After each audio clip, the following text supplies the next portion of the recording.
Welcome to our continuing series, Interviews with Disciples and Devotees. Today, we are very happy to have Ananda Reddy with us for the second visit. Namaste. Thank you so much. So, you were last talking about the books that Mother gave you. Yes. In those days, in your teenage days, did you visit with her, see her about specific questions or difficulties? Yes. Yes. This was maybe the outer growth, the contact with the mother through books. But the inner difficulties is a thing that was happening parallelly, obviously, apart from the weakness in French. Then as I grew up, maybe age 18, 19, I think then the problems, the inner problems came up. Now, what is that inner problems? Not that I had disharmony with friends, but somewhere I would say an unease. Already I began to feel the unease with the outer life. Not that I was unhappy, no, I won't say. But somewhere something was missing. And then I said that I needed something more. And I don't know what it is, I didn't know what I'm missing. But then, as I said, I think the word, if I can use today, is wanting to belong to her. So this aspiration came up that I want to belong to the mother. How and all that I had no idea. But this was the awakening that kind of started bothering me. So I used to write to her, I began writing to her that many a time, through birthdays, through letters, and sometimes even through the vital problems that started emerging. I would rather ask her to purify me, to see that, I did not get into any of the vital problems.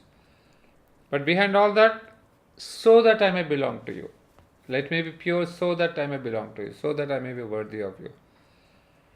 And this aspiration began very early. And before that, I'd like to tell you one missing chapter.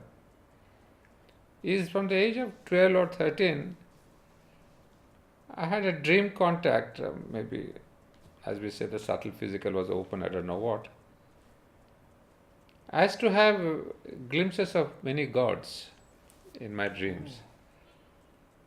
I mean, it was quite, I wouldn't say the word normal, but quite many times. I used to see Shiva and Sri Krishna and Goddess Lakshmi, Durga and even Aurobindo. So I used to write to her, I said, Ma, I've seen these in my dreams. So she would confirm, and she says, yes, you have seen them because they are in the subtle physical. And Aurobindo also is in the subtle physical. You can all visit him, you can see him. So what you have seen is not something wrong, you have seen it rightly. So somewhere I developed some kind of an opening toward this subtle physical divinities. And in those days, maybe it was, I forget the year, 66, 67. Once when I went to the mother on my birthday, I did my pranam. When I looked up, I didn't see the mother. I saw Durga. I was dazzled, but I was not shocked. Durga sitting with the 12 arms or 10 arms. I just had a little... I was looking at her, there's no mother, but there was this Durga. I mean, it took me time, I was, frozen, took me time. Then of course I got back to my mother and did pranam. And after coming down, immediately I shot back a letter to her saying, was it a hallucination or what is it, mother? I said, mother, did I see Durga or was it my imagination? She wrote back, sans doute as-tu vu Durga. Without doubt, you saw Durga. She wrote it. She wrote down. I'll show you the You letter had the later. letter, yes. I said, mother, so grateful to you that I had the real darshan of Durga, where millions of Bengalis and people around the world. And she gave a free gift to me on my birthday, a vision of the Durga. And of course, afterwards, I've seen read many people. Many people have seen them, my mothers in different forms. And in fact, my own father, when he used to come in the early days, he was in the Golconda those days, it seems. He was writing some things. And once he had all the four darshan of the four forms of the mother, one after the other, he wrote to the mother. Again got it confirmed. So I know mother has given this vision and this boon, if I can call it. However, in my personal life, that was one of my most magnificent darshans I had. Very live. And in the mother is not in my dream, right sitting in front of me. And one more thing that is with the mother is when we used to go to the mother slowly, that was a point of offering the lower being, the lower part of my personality. Because there I felt that here was a wonderful chance to purify myself by giving up my lower being, my desires, my passions, or my whatever is troubling my vital or the mental. So what I used to do is, because sometimes what used to happen, I wanted to pray and tell her, but when I went in front of her, I used to forget everything. I was to be just on her feet. And a couple of times I realized that I didn't tell her what I wanted to tell her. So I said, no, better what I'll do is, I write a day before prayer, a letter. The mother, I'm coming tomorrow at this time, you have told me. This is my prayer, this is what I want to ask from you and all that. So that I was sure that she would remember that what I wanted. And there's one very particular darshan. It was in the music room of the mother, if you know, just behind the terrace darshan. Behind the terrace darshan balcony is there. Just behind that was the mother's music room where she used to play the organ. So some years, I don't know why and the reason, the afternoons she used to get the darshan there, not in her own private chamber. So one or two afternoons I had darshan there.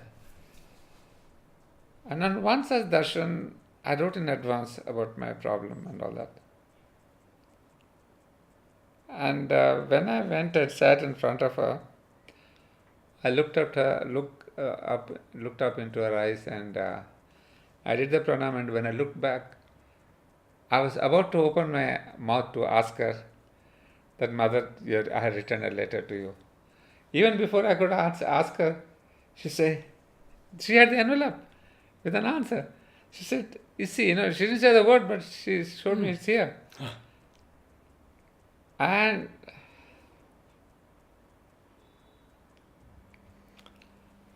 then, that was the only time and the first and the last time when I did a pranam on her knees. Normally we did a pranam on her feet.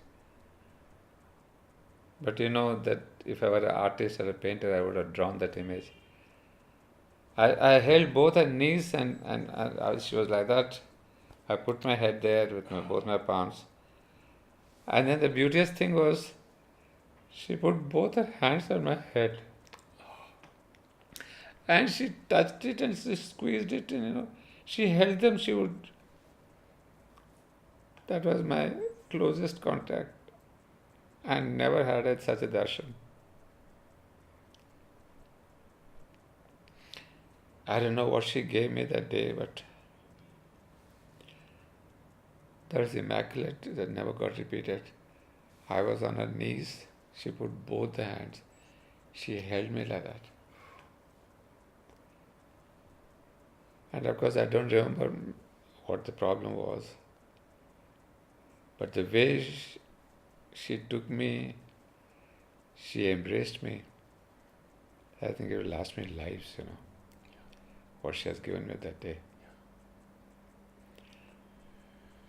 Well, that was,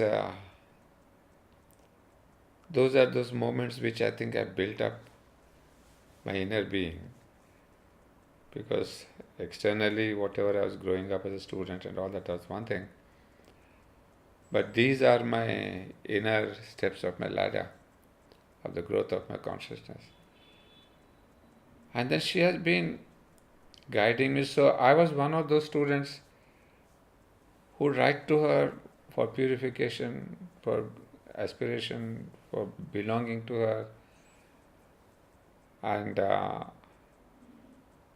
in those days, I used to read literature. There's one poet I still forget. The first line was, "Break, blow and burn my being."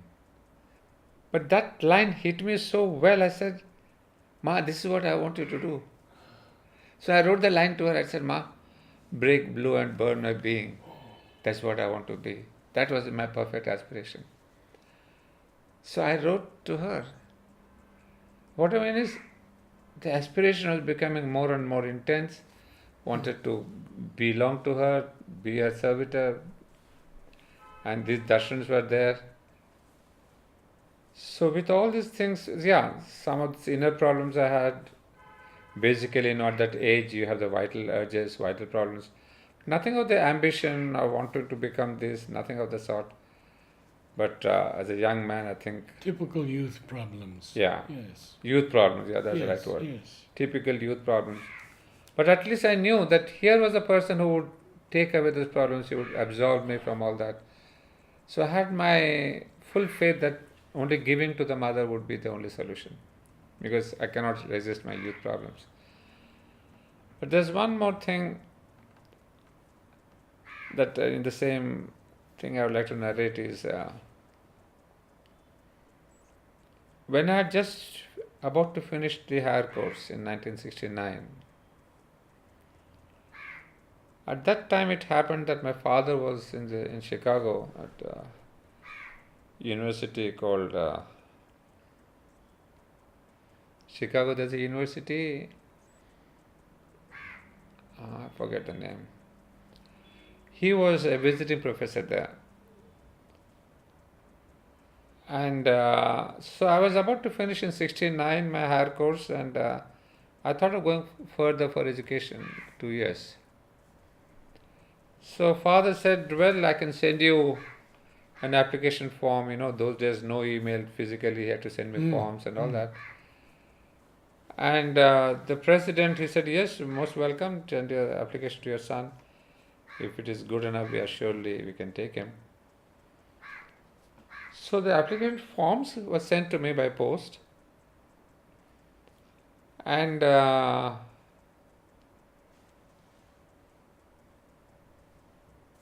when I received them, there was a deadline. By 26th January, they should go back to the office. Date of submission, last date was that. And unfortunately, just those days, mother was not well enough to see the letters or to receive any letters. So I said, what do I do? I said, no, let the work go on, I can tell her later. So I filled up the application forms, and there are references and all that. My Kirit Joshi and Arindam Basu and others, they gave a recommendation, everything high class and blah, blah, blah. I mean, nothing I'm missing from my side. So I did all that with all the references, recommendation. I put them in an envelope. I posted it. Because I said, now this has to go within the next 10 days back to Chicago, and it's Ohio University. Ohio University. So I did that. But somewhere I felt it's still incomplete. I said, let me do my work. I've sent off the applications. Now I should write to the mother. This is what I've done. And I told her. Because of the lack of time and all that, I have send the application.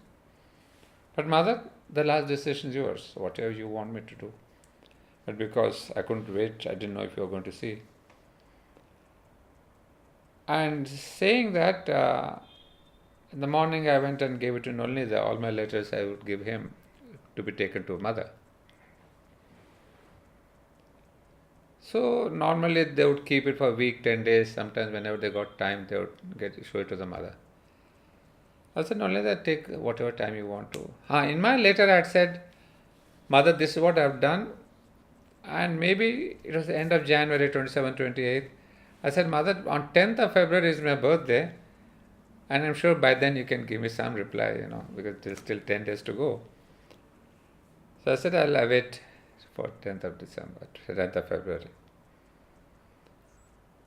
And that day, I was in the sports ground doing some games or something. Somebody comes and tells, Anand Nolnida is calling you, has called you. I said, Nolnida has called me?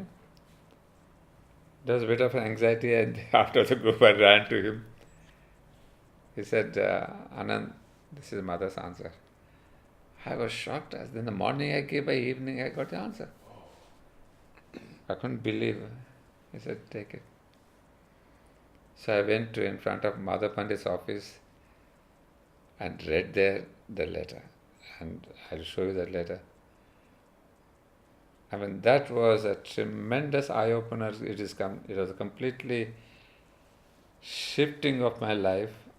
I mean, because of that letter, I'm here, sitting here today. I'll show you the original, but the contents were something like that, not exactly. That if you want success in your life, success and fame in your life, you go to America and try your best. But if you want to belong to the new consciousness that is coming down, stay here, prepare yourself. I want your answer on your birthday. My God, she reverting, she says, I want your answer on your birthday. And that was too much. And I said, Ma, is that a choice you are giving me? It's like Columbus discovering a new India and the old India. She said, if you want to participate in the new consciousness that's descending, be here and prepare yourself. I said, Mother, there's no choice. Whatever is the big America, whatever. No, I said, that's the old world. You are giving me a visa and a passport to the new world, and I missed that. I said, no way. I went back to Kirit Joshi. I said, please give me a reference. He had to give me. Then I told him, I said, look, this is what the mother said. Thank you for all the help, but I'm not going. I decided. Because Kirit Joshi understood that. And there it was. Within about 4 or 5 days later, there was a summons to me from Pavitrada.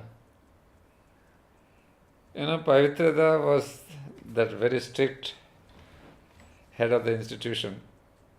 We hardly ever used to speak to him. Nolnida, Amritada, all this were friendly enough, but Pavitrada was very strict. And at least in the eyes of the children, he was kind of an unapproachable person. But he calling you, man, I had shivers in my knees. I think. Because that was most unexpected. Even Nolini, I knew that must be because of my letter. So 10 o'clock, I rushed. I went to his office. So it's a big table. I don't know if you have seen Pavitrada's table in his office. There's the garage, where mother's garage is there. Mm-hmm. On the left side is this room, So I went to he's a huge table like that, and it's my 6 by 6 or 6 by 5. So I sat across. He took out from his drawer a letter, pushed it. He said, "Is this your letter?" I said, "Yes, but that is my letter. I sent it to US. It has come back from Bombay post. It has come back from post office from Bombay." I said, "Why?" "I don't know. Take it." That day, I think I broke down in tears. I said, "Ma, this much you look after me, how can I believe?" that you didn't let my letter cross this country. Yes, yes, Because you know I will never go there. yes. And then the way she answered me immediately, it was obvious that she didn't want me to go out. It's very, very confirming that I shouldn't be going out. Not only my decision, her decision was also there, that I should not cross these boundaries. So I showed it to everyone and I said, I wrote a letter immediately to Father saying that this is what has happened. So you thank the President for his offer. But Mother has decided I will not go. So there comes the 10th of February, and I was happy because my decision was made. But I had to tell her on that birthday. I said, Mother, I'm not going. I've decided to stay here and prepare myself. And she was happy,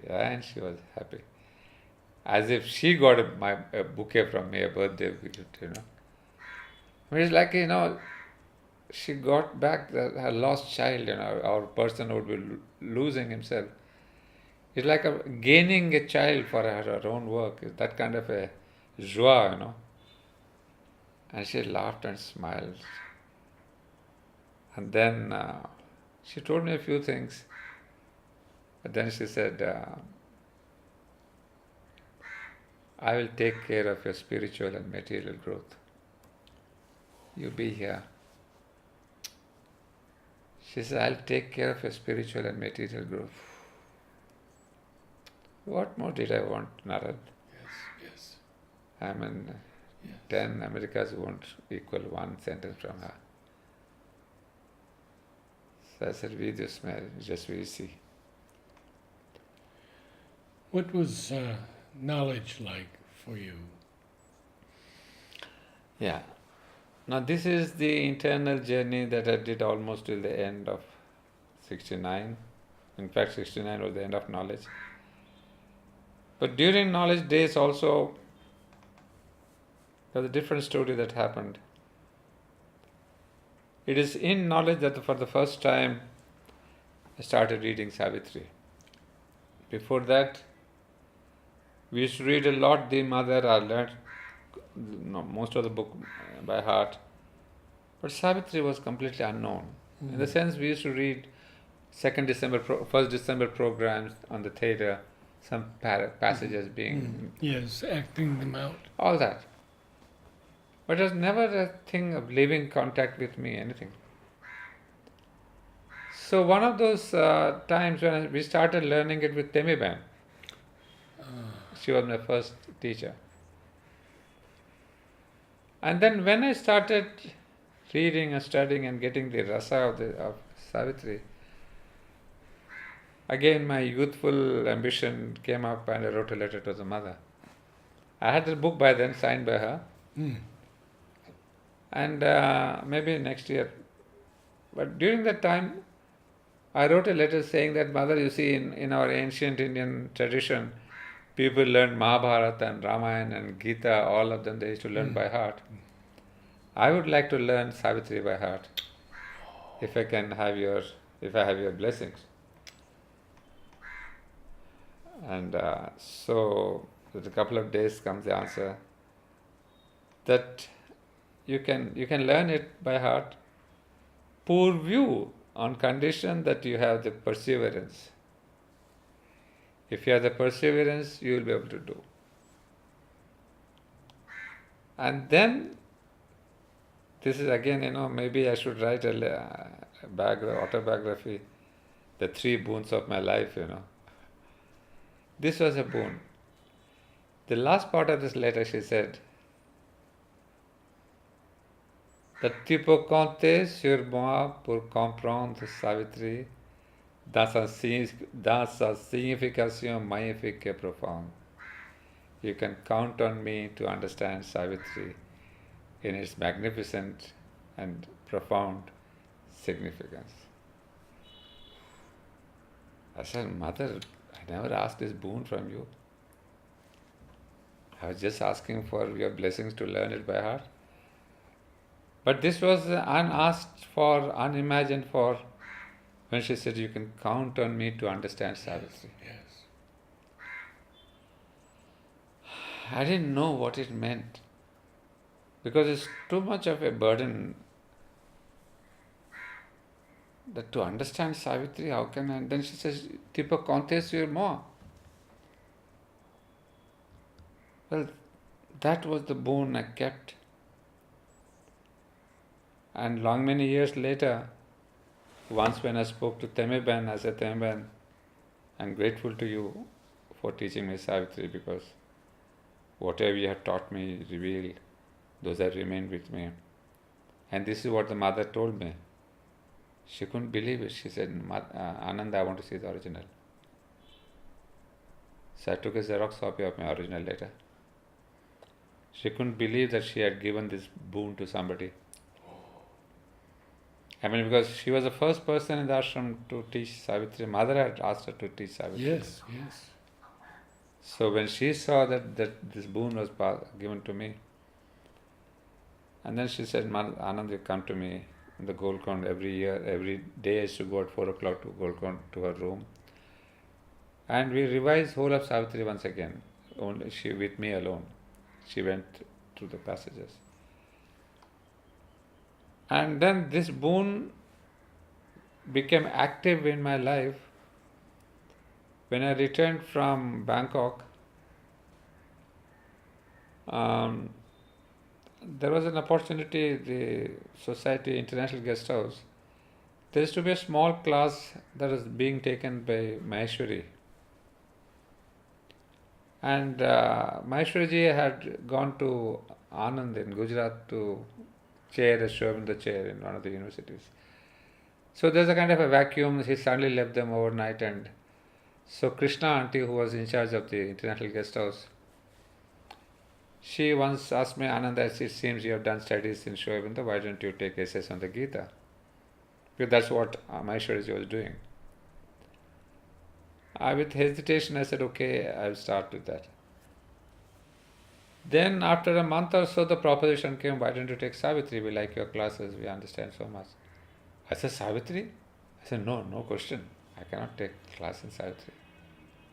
I said, "No." I said, "No.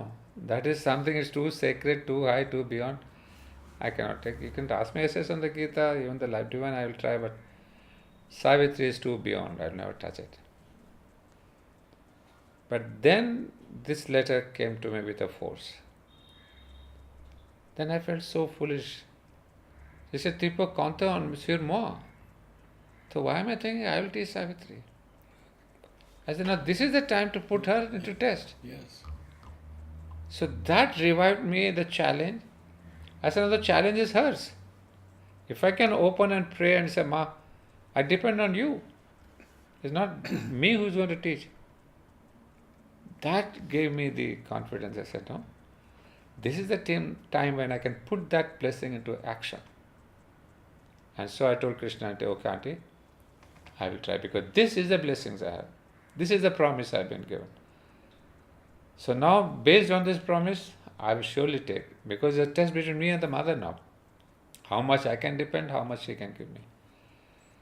So that gave me the courage to start the Savitri classes. Later on at Hall of Harmony, I took for several years. And that's how I went through the entire Savitri. Whole of Savitri has been recorded. Sakar and Hall of Harmony. All the 12 books, everything. You recorded all your talks? All my talks are recorded. So I narrated all this only to tell you that this was a boon, and which I put into action. It's not just a blessing in my letters. And then I said, "Ma, it's not only here. Now I say the same prayer to every book that I'm going to take in the class. Yes. Why should it be only Savitri?" So I prayed the same thing when I taught Life Divine, when I taught Essays on the Gita or The Mother Synthesis. So that book and that boon has taken me much closer, and that has been my conscious sadhana, that I must receive, I must depend. Tipo compte on moi, sur moi. So that is how my surrender started coming more and more active, that I must depend on her, not only to understand this, everything in life, I must surrender, I must. So this one was my active life of sadhana. The American letter, again turning my life to stay here and to prepare myself. And in the last year, 69, when I was about to leave or just leaving the higher course, one day, end of the day, because at that time we could write to her and say, Mother, my higher course is done, I want to come and have it. It's not just a birthday, any time I could take her. So once, towards the end, maybe the last darshan, or last time, I said, Mother, I'm going to Hyderabad to help my father. We have the Institute of Human Study that my father was given. So there's more to help. It's not that I was shifting because I had already decided to stay back and not to go to Hyderabad.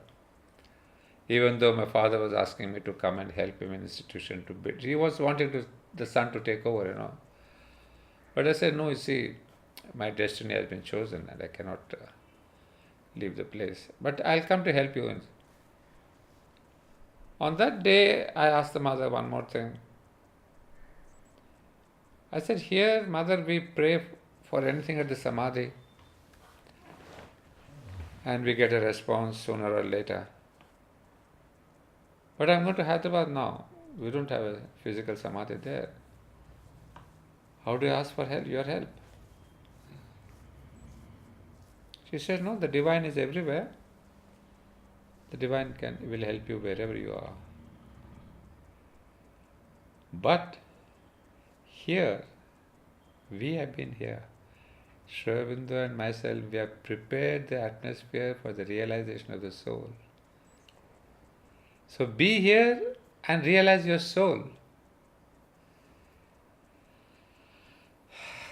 That was again another boon.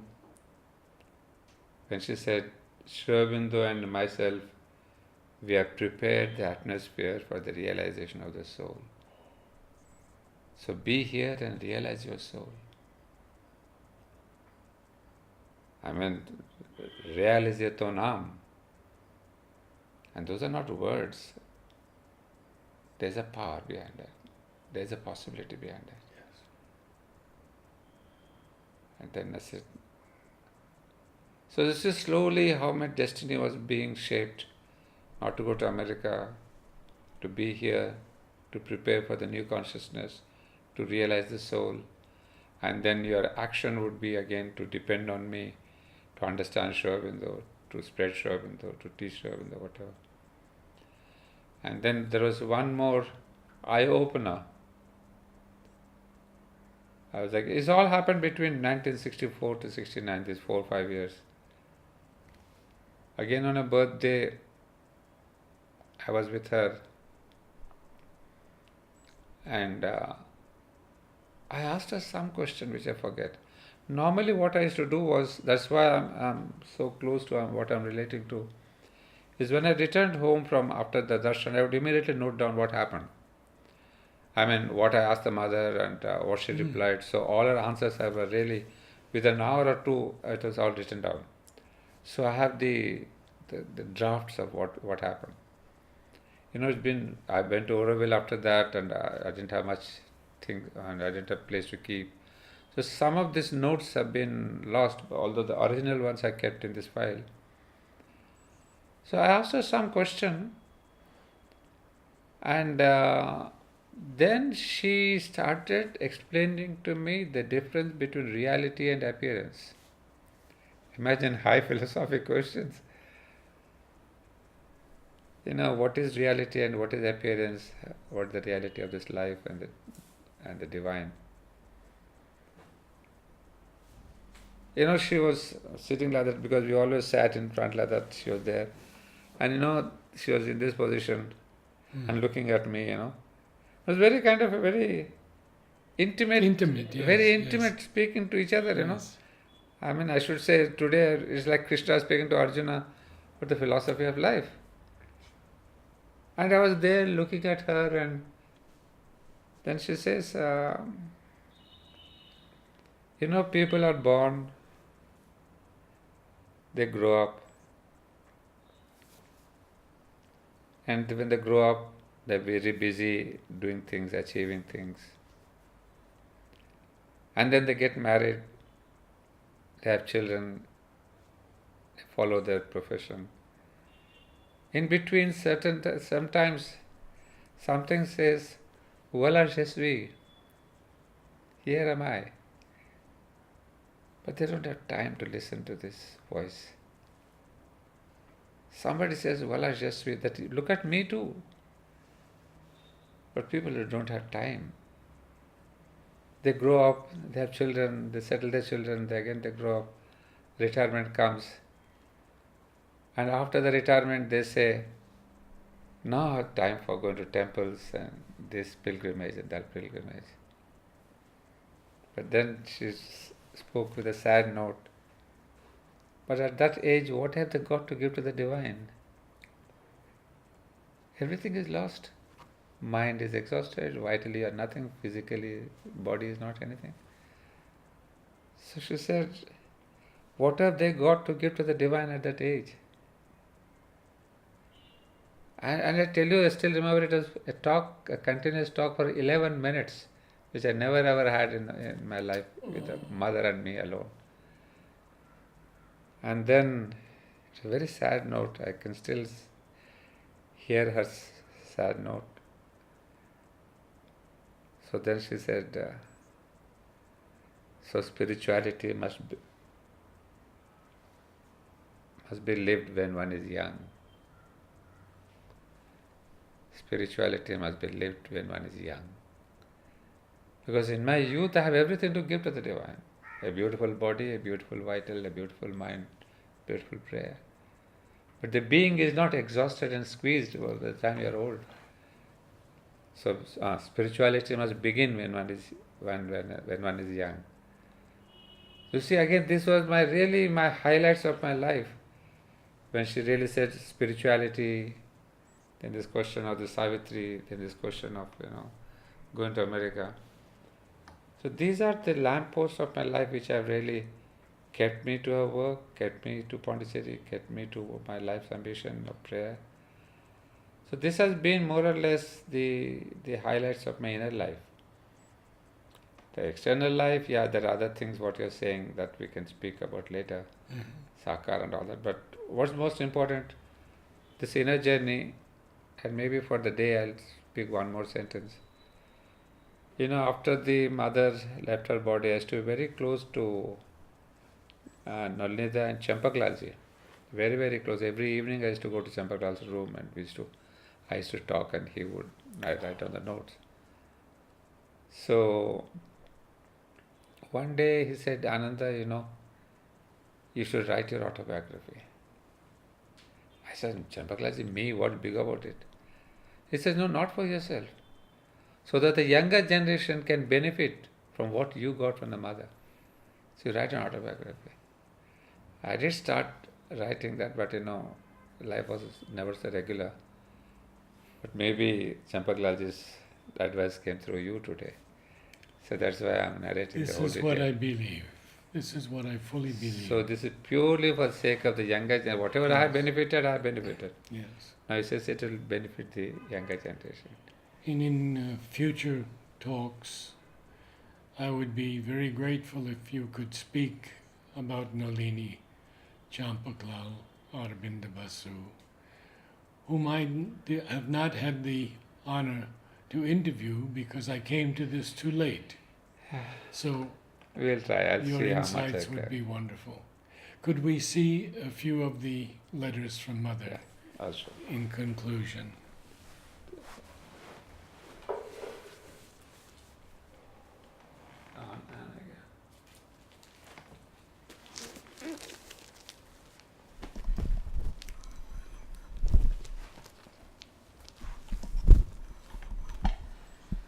Yeah, and there's one thing that I wanted to tell you which I missed saying. I know in the beginning we should write this kind of letter to the mother.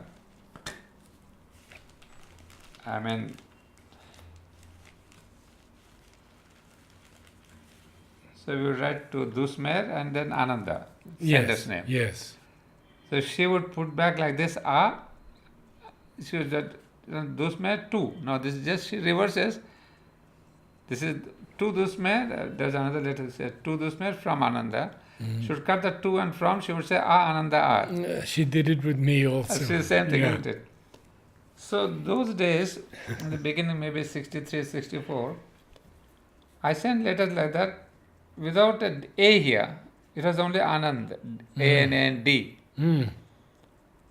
So in one of the letters when I got this envelope back, she added the A here. Ah, that's what you were going to tell me. So then I said, Yes. my God. And then, until then, she also wrote A-N-N-D in first couple of years. Then when the day she added this A, she also remembered to always put an A. She never went back to Anand. Then I said, wow, this is the name I got from her. Yes. The difference, Ananda is happiness. Anand is happiness, Ananda is bliss.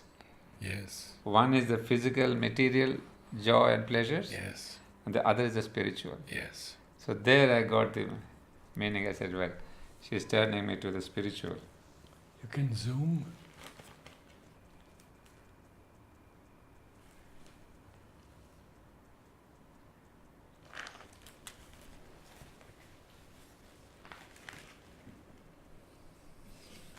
This was the normal way to the mother, from Ananda Reddy, date. Mm-hmm. She would cut out from and then put. Yes. When I was in Aurobindo, I used to write on Aurobindo letterhead like that. Mm-hmm.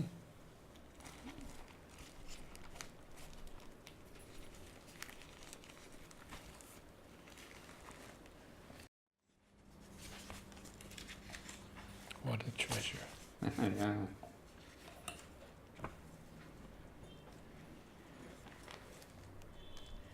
You see how she just read, Ma, I greatly want to come to see you. She would say 13th at 10 a.m., you know. Give the time and that. You know, I was pretty naughty there because I had my sister and my cousins. So another excuse to go to the mothers, I would say, Ma sir, chela mein adyu fear, you know, fear. This is feverish. So I would like to come with you on her birthday because she is not well. So bien, tipo pronta sera. Oh no, this is so incredible. Dus me permettez-nous de la prendre à l'hôpital général pour avoir une chèque général. Because at that time we are not supposed to go to general hospital. Mm-hmm. So I wrote to her for the permission. So she said, yes, you can take her to us. Now every little thing. Hey, where is that thing?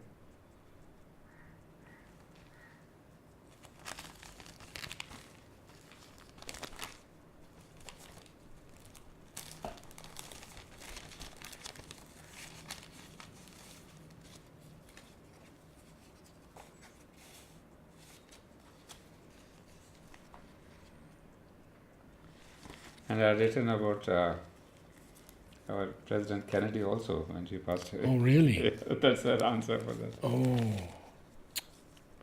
That I would like to see. Oh, maybe this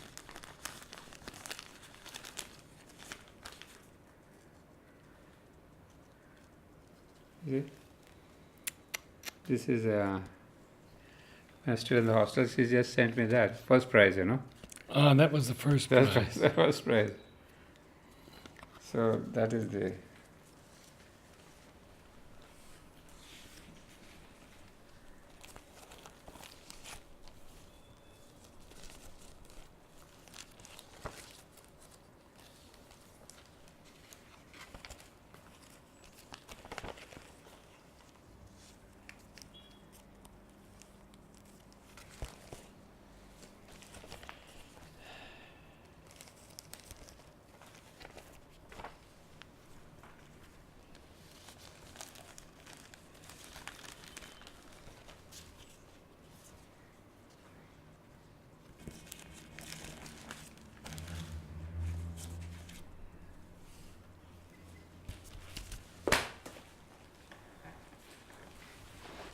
Okay, now, thank you so much. Thank you so much. It's been a pleasure to go back into her memory, you know.